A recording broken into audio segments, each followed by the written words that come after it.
u Srbiji.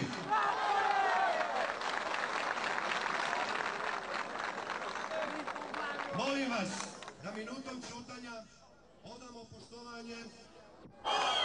A sada doktor Zoran Đinđić, predsjednik Demokratske stranke.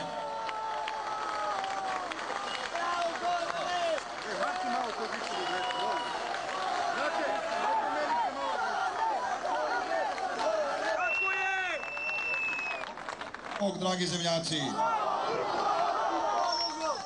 volim da vas vidim vesele i dobro raspoložene, ali nažalost danas u Srbiji nema razloga za dobro raspoloženje.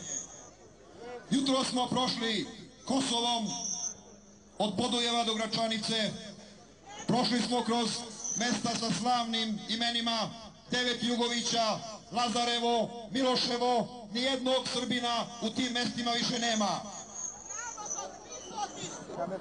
Bili smo u Gračanici, pitali smo ljude iz crkve kako možemo da vam pomognemo. Šta mi u Srbiji da učinimo da bi se Srbi ponovo vratili, a da oni koji su tamo ostanu tamo.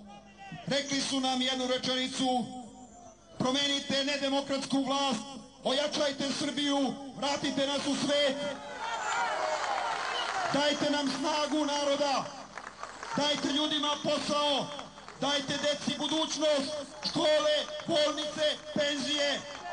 Vratite narodu šansu za život, pa ćete vidjeti koliko će Srba živjeti i na Kosovu i u Srbiji. Vlast je u ovoj zemlji i njega ćemo da smenimo.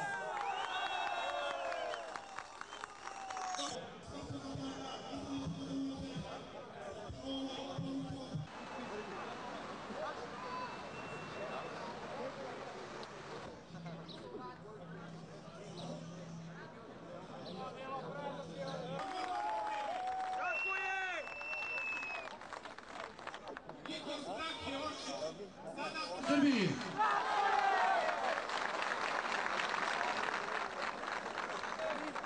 Molim vas da minutom ćutanja odamo poštovanje svima koji su položili živote tokom kosmetske tragedije.